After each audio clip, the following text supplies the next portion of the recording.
Today, the peoples of the world are one people, joined by wings over the globe.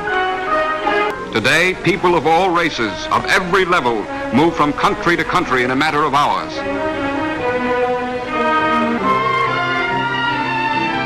Passengers in a modern plane look perfectly healthy. They are. But how do we know? That little girl, when she got the doll, did she receive germs as well? Some passengers may be germ carriers, perhaps already in the incubation stage. They'll reach their destination before any symptoms show. The quarantine service can't keep every plane and passenger grounded for several days to effect thorough medical control. Today, that system of defense is no longer enough. Today, epidemics must be crushed at the very source.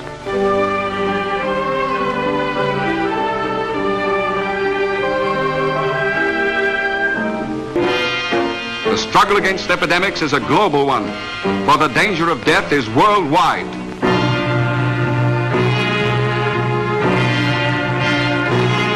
Then, what is the answer?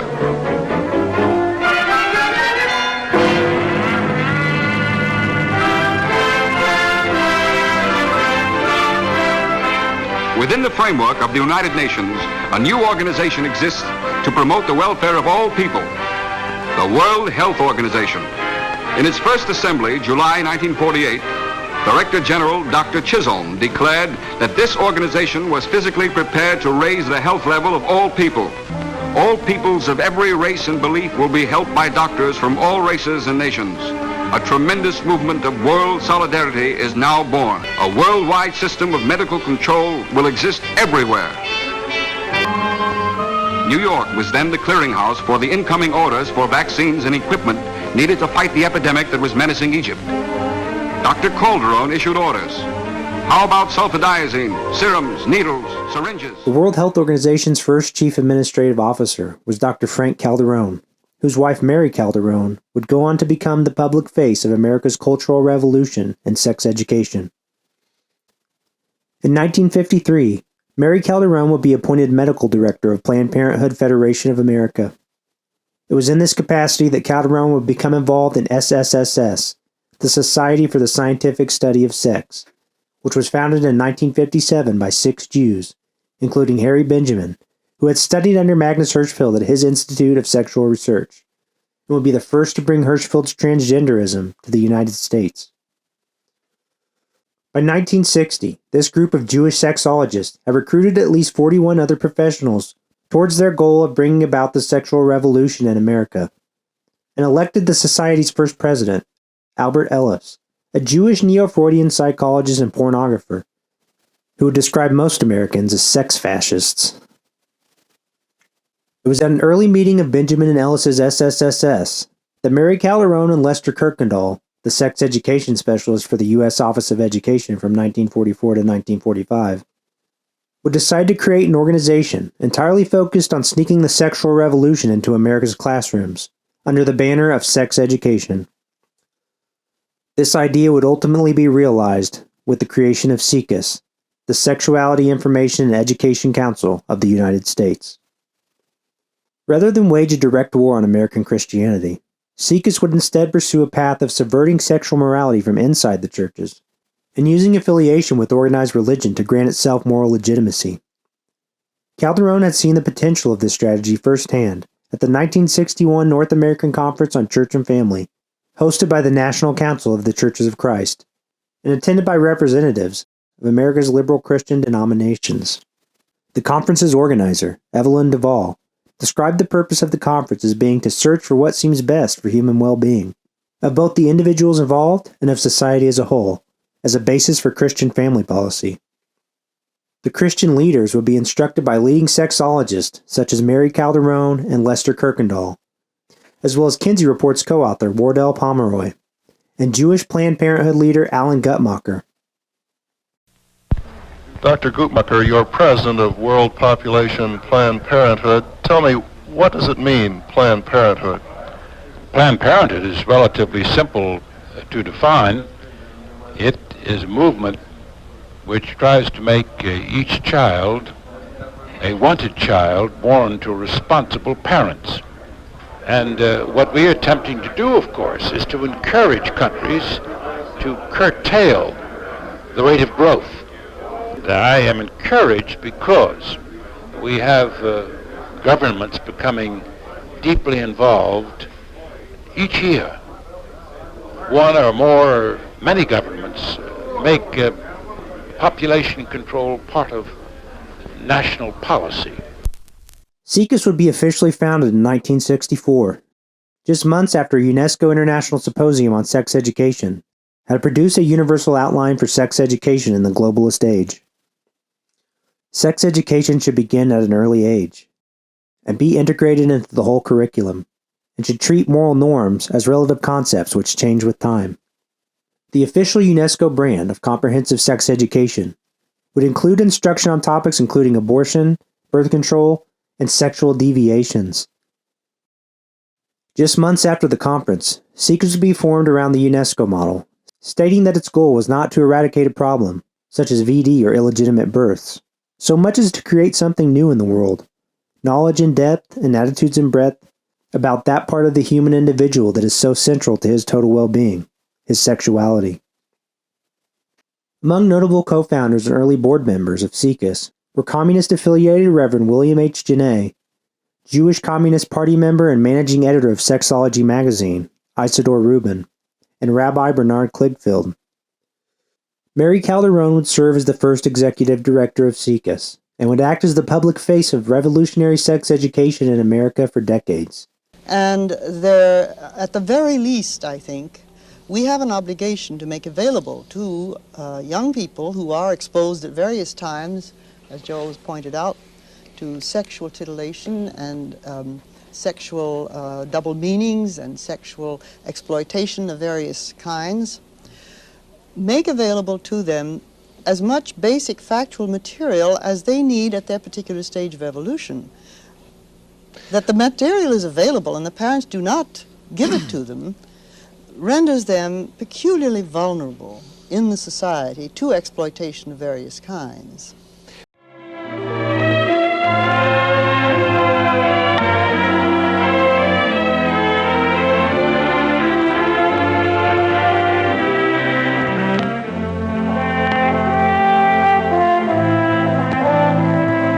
In this film, we are going to discuss quite frankly the things that are normal and expected in the development of children in relation to sex.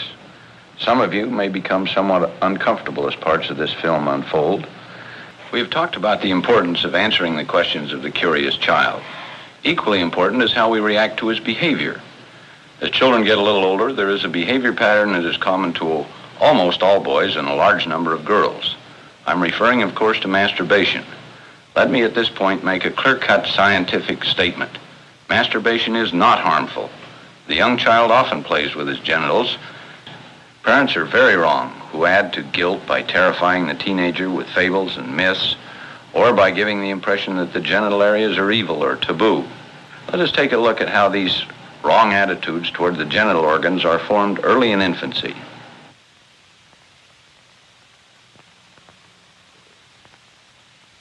Tammy, don't do that. Honey, that's nasty. Shame, that's nasty.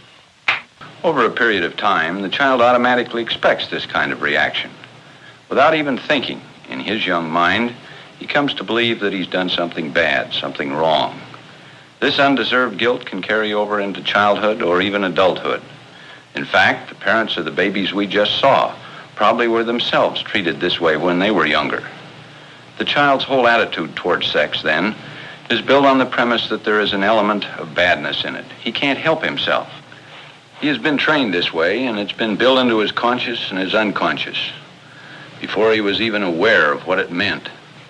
This will have a profound effect on his feelings as he begins to mature, and especially when he reaches adolescence. Every so often I get a strong sex urge, and the only way I can take care of it is to masturbate. And when I do, I feel awful. It's just like I've committed a crime or something. And it worries me, and I say, well, I won't do it anymore. And when I do, it goes away for a while, and I come back and do it again. And when I do control myself for a while, I end up with a wet dream. George, I'm really pleased that you can tell me about this. Perhaps it's because we've known each other for so long. You know, you really don't need to be upset about this. Actually, the main thing that concerns me is that it has you upset. You know, this attitude goes back to when you were little. You probably don't even remember when you got these ideas, but obviously they're quite firmly planted in your mind. What is this film really saying? First of all, that sex is normally and properly a part of each one of us from babyhood on. Secondly, that understanding and acceptance of the normal sexuality of children of all ages is a must for every adult. From the innocent exploration of his genitals by the tiny baby to the strong, powerful feelings of sexuality in adolescence. What children need from SIECUS would set out to pioneer comprehensive sex education based on the notion that children of all ages are sexual beings with sexual needs. It would argue that sex education should begin at age 3. Furthermore, to begin at 5 is a little bit late because sex education begins at the moment of birth. Within its first few years, SIECUS was already receiving massive funding from sources such as the Ford Foundation and the U.S. Department of Health, Education, and Welfare. By the late 1960s, SIECUS would be the public front of a large coalition of powerful institutions pushing for comprehensive sex education, including the Synagogue Council of America, UNESCO, and the World Health Organization, in which Mary Calderone served as a board member, through its American Association for World Health, of which Mary Calderone was the director. Over the years, SIECUS would become increasingly transparent with its child sex agenda. By 1980, Calderone was declaring that awareness of the vital importance of infant and childhood sexuality was the primary goal of SIECUS. By 1985, Calderone was speaking of child sex abuse in a positive light, stating the following. What do we know about situations in which young children and older people, stronger people, have had a sexual relationship of one kind or another that has been pleasant? And the child feels good about it because it's warm and seductive and tender. If the child really enjoys this, it may be the only time the child ever gets a loving touch. In 1983, Calderone would begin showing off an ultrasound picture alleged to document a penile erection in a 29-week-old fetus, apparently as evidence that even unborn babies are sexual beings with sexual needs.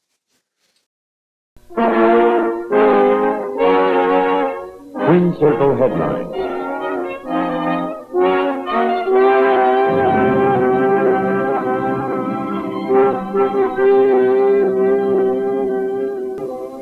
I'm your moderator, Tom Davis. The question, or perhaps more properly, the debate over whether or not we ought to have sex education programs in the schools of America, public and private, rages on. The subject has become front-page headlines in most publications in this country. The Wall Street Journal recently reported that the controversy is as bitter and emotional as any that ever rocked the nation's schools, and they report that sex education in America is in trouble. In an effort to help our audience gain a better understanding as to the pros and cons of this issue, we have invited as our guest this week Dr. James Lieberman. Dr. Lieberman is a diplomate in psychiatry of the American Board of Psychiatry and Neurology, now with the National Institute of Mental Health, and an assistant professor of psychiatry at Howard University Medical School. He is a former member of the board of directors of SIECUS, the Sex Education Information Council of the United States, and a proponent of sex education programs in our schools. Here to welcome our guest is Father Daniel Lyons, author and journalist and our Twin Circle headline editor. Father? Dr. Lieberman, how do you account for the great furor in this whole subject of sex education? I wish I could say why it's erupted now so loudly. I think it's been an issue for a long time, but perhaps it's an idea whose time has come. What I think concerns many people is when people like Dr. Calderone, the leader in this field, will come out and write off all the Ten Commandments. Right away she leaves out the Catholics, the Protestants, and the Jews. She says, I don't believe in the old thou shalt not. So she's condoning adultery, she's condoning immorality, and so on. But she just has a different standard. But I don't think she should impose those standards on the children of parents who do condemn adultery and so on. Well, as a psychiatrist interested in child psychology and behavior, I would say that thou shalt nots tend not to be very effective. Dr. Lieberman, when the early advocates of sex education programs began, perhaps they made a tactical error when, for example, Francis Fain said, don't talk this over with teachers and faculty, because if you do that, you're opening the matter to discussion or putting it to a vote that would endanger the work. Don't call for a democratic meeting of parents and let them discuss whether they want it. Dr. Kirkendall of SIECUS sneaked the program into the school system. Don't you think these were bad tactical mistakes? I think, as I said before, that the controversy is basically a healthy one. I think that the discussion that's emerged is by and large beneficial. Do you think it was a mistake for the Supreme Court to say that we couldn't have prayer? I think the prayer decision was a good one, because I think through prayer we get into an infringement on the rights of non-believers. Dr. Lieberman, in doing a fair amount of reading on this subject, I've come upon a question that I can't answer. I'd like to ask you, what is the relationship or the connection between sex education programs in the schools and efforts at population control in this country, specifically relieving us of the problem of relief and welfare? Well, population control in this country is an issue. President Nixon spoke to it very recently. It's not just an issue of the poor, because larger families among the well-to-do also use up the resources that we have. As we're finding out, the people will use up some of the irreplaceable resources of the environment, and they will also pollute the environment more. Are we talking about sex education, or in fact, is that not the problem? Is it really a question we're going to try to control the population? I ask you that because one of the officials of Planned Parenthood says that sex education, in its total concept, is total contraception. I see two things. One is the improvement of the sex life of people, and the other is, how do you deal with the reproductive issues that our society faces, which include population control and family planning. And sex education is relevant to both. It's relevant to mental health, and it's relevant to public health in the sense of population growth. Well, Doctor, as a psychiatrist... Dr. Edwin James Lieberman, the Jewish Freudian psychotherapist who would serve as chief of the National Institute of Mental Health Center for Studies of Child and Family Mental Health, as well as a director of SIECUS, represents the coordination of the U.S. government and private organizations in modifying the sexual behavior of Americans in the post-war United States. In a 1982 SIECUS report announcing her retirement from the organization, Mary Calderon would write of an agreement between SIECUS, the Kinsey Institute, and the National Institute of Mental Health, that SIECUS would receive government funding to become America's primary sex education database, a plan which would only fail due to congressional funding cuts. At one time, it was considered unusual for anyone under the age of 16 to be experimenting with drugs, but now it is not uncommon to see it among sixth graders. And in one well-to-do school on the West Coast, the drug experiment is numbered among 70% of the student population. A house destroyed, but a house that can be rebuilt. The man who stands at the center of the rebuilding operation and who shoulders much of the nation's concern over drug abuse is Dr. Stanley F. Yolles. The aim of the national program is to rehabilitate... In 1964, the same year SIECUS was founded, the National Institute of Mental Health received a new director, Stanley Yolles, a Jewish psychiatrist with a specialty in the study of parasites. The institute had been formed in 1949 with an initial budget of $18 million, which had grown to $315 million by the time of Yolles' reign. 2.5 years ago, we found Dr. John Calhoun knee-deep in mice in the mouse heaven he designed for the National Institute of Mental Health Animal Center near Washington. Dr. Calhoun wanted to find out what would happen to a mouse colony given everything mice need except living space. The result was chilling. 2.5 years ago, more than 2,000 mice were packed into Mouse City. Today, a tiny handful of survivors huddles in one corner of the city. Dr. Calhoun explains what the overcrowding did to to Mouse City's inhabitants. The last 1,000 animals born never learned to develop the social behaviors. They never learned to be aggressive, which is necessary in defense of home sites.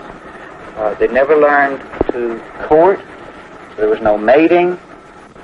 Being no mating, there were no progeny, and the older animals whose behavior was already becoming disrupted, they eventually reached an age too old to reproduce, and so it was all left up to these last 1,000 or so, whom we call the beautiful ones, because not engaging in any stressful activity and only paying attention to themselves, they groomed themselves well, so they looked very fine specimens.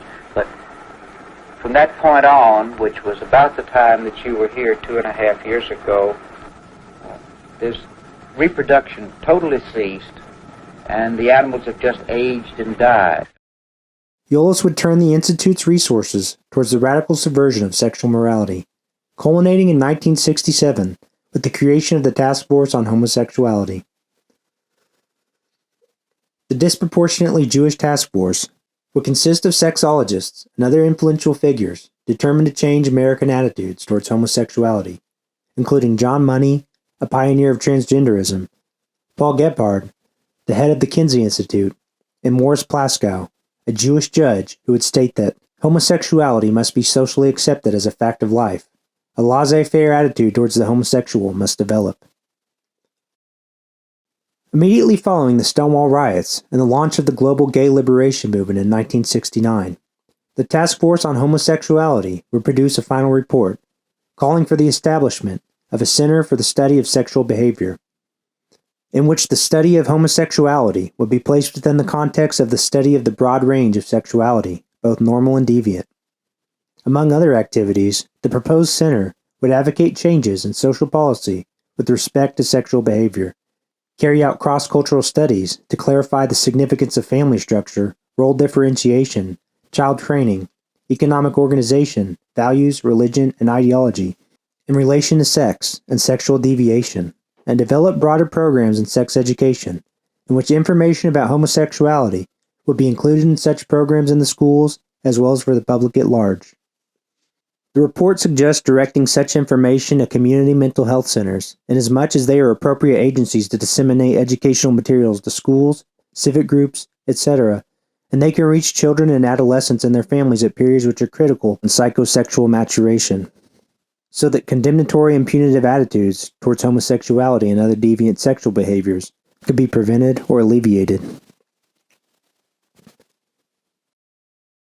Due to internal disagreements and the radical nature of the proposal, the report would not be released until decades later, and Yolles would leave the National Institute of Mental Health the following year. But while the plot to create an official U.S. Office of Sexology had failed, the National Institute of Mental Health would continue to fund private sexological institutions in their efforts to modify the sexual behaviors of American citizens, in order to create a more docile and mentally healthy society. Less than 2 months after the final report of the Institute's Task Force on Homosexuality, it was announced that the most comprehensive study ever done on homosexuals in the United States was being conducted by the Kinsey Institute for Sex Research, funded by a $375,000 grant from the National Institute of Mental Health. New Directions in Sex Research documents the proceedings of a 1974 conference held at the State University of New York at Stony Brook, involving major sexologists and institutions charting the future for sex research and policy with the funding and participation of the National Institute of Mental Health. In the conference's opening address, Stanley Yolles, then serving as chairman of the university's psychiatry department, cites the changing values relating to issues such as pornography, sex education, homosexuality, and abortion, and declares the purpose of the conference to direct the future sex research of the National Institute of Mental Health and establish public policy in sex research, and speaks of the importance of coordinated investigations into the relation of biological factors and cultural patterns as part of the responsibility of shaping the future of human sexuality. Among the highlighted research into these biocultural issues was a study into how exposure to pornography affects sexual behavior, as well as a study into how to induce homosexual behavior by exposing fetuses to sex hormones of the opposite sex, based on experiments carried out on animals. In his report on early sex differences in children, Michael Lewis writes that the major goal of such research should be determining if gender behavioral differences between boys and girls is modifiable, and recommends experimenting on children to find out. In his study on exposure to pornography, Günther Schmidt writes of the convergence of male and female sexual behavior patterns along with the erosion of gender roles, and that sexuality is used to open new markets and thereby becomes useful for increasing consumption and profits. The liberalization of adolescent sexuality is accompanied by the development of a special juvenile market with an extremely sexualized advertising. In her report on changing sex roles in American culture, Jean Lippman Blumen suggests, among other things, the development of techniques, procedures, and social policy recommendations aimed at changing the traditional sexual differentiations that currently limit both females and males in their life situations. In his Guidelines for the Ideal Comprehensive Sex Research Center, Kinsey co-author and Kinsey Institute director Paul Gebhard lists the 7 major sex research organizations operating in the U.S., including the Human Sexuality Center at Long Island Jewish Hillside Medical Center. Among the 4 major planners and contributors to the conference was Jewish psychiatrist and lawyer Richard Green. The year before the conference, Green had successfully pressured the American Psychiatric Association into removing homosexuality from its list of mental disorders, a major step in normalizing sexual deviation. In his study of the sexual identity of children, Green lays blame on an irrational culture which dictates that boys and girls behave in different ways, and cites the work of his colleague and fellow pioneer of transgenderism, John Money. A 26-year-old ex-GI arrives home from Denmark where doctors converted him into a woman. 2 years ago, the name was George Jorgensen. Today, it's Christine. Have you been offered a movie contract? Yes, but I haven't accepted it. Do you have any plans regarding the theater? No, I don't think so. Hey, Christine! Are you going to go on with your photography? I hope so, yes. I see. Well, thank you very much. Thank you. I don't have any plans at the moment, and I thank you all for coming, but I think it's too much. Fine, thank you very much. In the news once again is Christine Jorgensen, shown being honored by the Scandinavian Societies of Greater New York at their annual ball and named as Woman of the Year, she modestly disclaims the credit for her accomplishment. Thank you very much, Dr. Berlin. I want to say how deeply I am touched by this honor that has been given to me tonight, but I feel that those who should have been with us and were unable to be here are the ones that are really responsible for my success. That's my doctors and my friends. Thank you again.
Transgenderism was originally brought to America in 1913 by Harry Benjamin, a Jewish sexologist who had emigrated to the United States after studying under Magnus Hirschfeld in Berlin. In the post-World War II 1940s, Benjamin would carry out America's first transgender treatments, beginning by prescribing estrogen to a young boy referred to him by Alfred Kinsey. In the early 1960s, Richard Green and John Money, colleagues at Johns Hopkins University, would co-author 2 major research papers on transgenderism in young boys. Green would go on to treat patients with Harry Benjamin throughout the 60s, and with grants from the National Institute of Health, John Money would establish the Johns Hopkins Gender Identity Clinic in 1965, where the first sex change operations in American history began to be performed the following year. Only a few weeks ago, Johns Hopkins Hospital in Baltimore announced that it was opening a gender identity clinic expressly for people who wanted to change their sex. Dr. Money, it's still a pretty drastic procedure, isn't it? Well, it's a drastic procedure by your standards and mine. In 1967, Money would receive the perfect opportunity to test out his theories on gender. A set of identical twin boys. Bruce and Brian Reimer were born in 1965, and after Bruce's penis was destroyed in a botched circumcision, his parents sought out help from John Money, who persuaded them that it was in Bruce's best interest to undergo sexual reassignment surgery and be raised as a girl. As part of the deal, the twins would be brought to Money every year so that he could monitor the progress of Bruce, renamed Brenda, using his brother Brian as the experiment's control. During the visits, Money would show the boys pornographic images, something he considered essential to a child's sex education. He would also force the boys to undress and inspect each other's genitals, screaming at them until they complied. Beginning when the twins were 6 years old, Money would force the boys to simulate sexual intercourse with each other while he took photographs. Did what we were told, and if we didn't, then we got yelled at to the point where we thought we were going to get backhanded. If we were told to take our clothes off, well, eventually we took our clothes off and sat on the couch, had photos of us taken. It makes it very exciting, don't you think, to live in an age of discovery of human personality this way? As Money would write in Sexual Signatures, all young primates explore their own and each other's genitals, masturbate, and play at thrusting movements and copulation, and that includes human children everywhere. The only thing wrong about these activities is not to enjoy them. You're always going to see people that are going to say, well, the Dave Reimer case could have been successful. I'm living proof, and if you're not going to take my word as gospel, because I have lived through it, who else are you going to listen to? Who else is there? I've lived through it.